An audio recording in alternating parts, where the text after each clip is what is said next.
Okay, so here's the video on how to make the stained glass quilt that I posted a while back. Okay, so all the pieces that you need for one block, I did 4 by 4 on the quilts that I made, but this one will give you an idea of how to do one block at a time, and then you can just do how many ever blocks you want. The finished blocks are 14.5 by 14.5. So you'll need one 9.5 by 9.5 square, one 5 by 5, four 2.5 by 7, two 2.5 by 5, and then of your black, you'll need one 1 inch by 14.5 inches, one 1 inch by 9.5 inches, three 1 inch by 5 inches, and two 1 inch by 7 inches.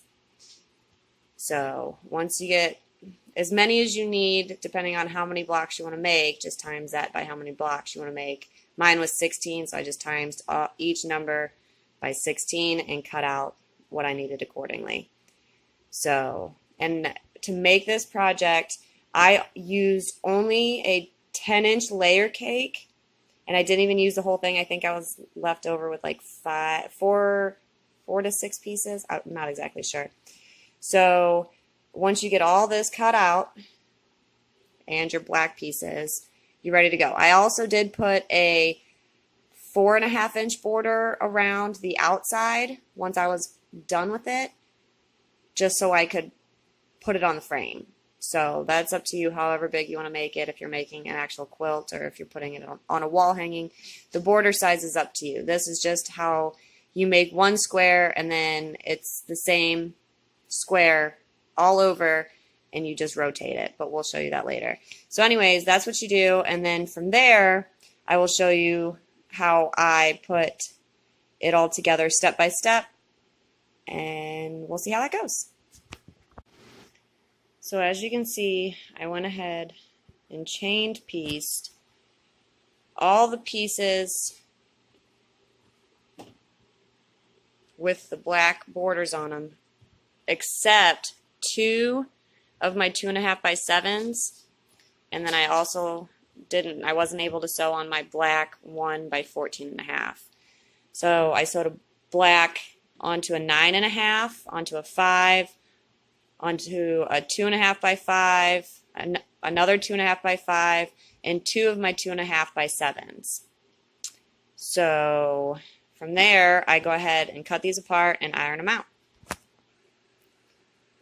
Okay, so now I have all my pieces ironed out. Now I'm going to take these 2 that I didn't sew already and attach them to the other sides of these. And that's pretty much where we'll start. So I'll just take these 2, chain piece them together, cut them, sew them, and then iron them out, and I'll come back.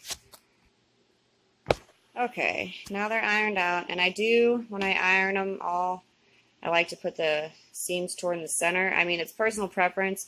I just like the way it looks sitting in the middle better with the seams pushed towards the center, towards the black. But again, it's personal preference.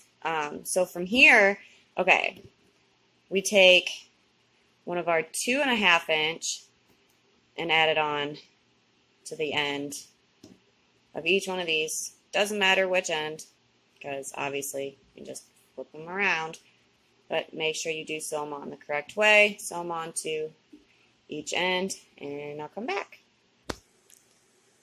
Okay, so now it's starting to look like this once you get these pieces, the 2.5 by 5 pieces on each end. And really what you're going to do now is you're going to sew this one to one of these, and then this one to the 9.5 one. So it's personal preference which way you like it. Like I said, I did mine all one way, but if you want to switch them up, that's totally up to you. So if you want to do it like this, that's fine. If you want to do it like that, it's fine. Either way, however you want to do it, personal preference. I did mine all the same way, and then just once I was done, flipped my blocks, different ways in the quilt to make it look a little different. So I'm going to go ahead and sew this one to this one, and this one to this one, and I'll be back. Okay, so now you've got it to this point, okay? So now you take this black strip that you have left over and you attach it to either side, this one or this one, doesn't really matter. And then once you attach it, iron it out, then you just sew this side on and flip it out and your block is complete. And you can make as many blocks as you want depending on how big you want your blanket or your quilt. Like I said, I used 4 by 4, so it measured out with the frame 62 by 62, and that was with a border. So I'm going to go ahead and sew the rest of this out so you can see what it looks like completed. And these are not the colors obviously I would choose for a stained glass quilt. These are just leftover fabrics that I had. I hope this video kind of gives you an idea on how to make this. If you have any questions, please feel free to ask. Thank you very much. Okay, so there it is finished, all sewed together. There's your block. So you can do it multiple different ways. That way, you can turn it that way, that way, that way. Like I said, you can sew these flipped around on some of them if you'd like. I mean, the setup's really up to you. I decided to go with 0.5 inch after it was sewn together with the 0.25 seam allowance because I thought it looked better than the 1 inch in between. I thought it was a little too thick for the stained glass. So this is the pattern that I made up off of a picture that I looked at on Pinterest. This is not my own design. I just found a picture I liked on Pinterest and recreated it using my own measurements. I don't know if these are the measurements they used or not, but these are the measurements I came up with.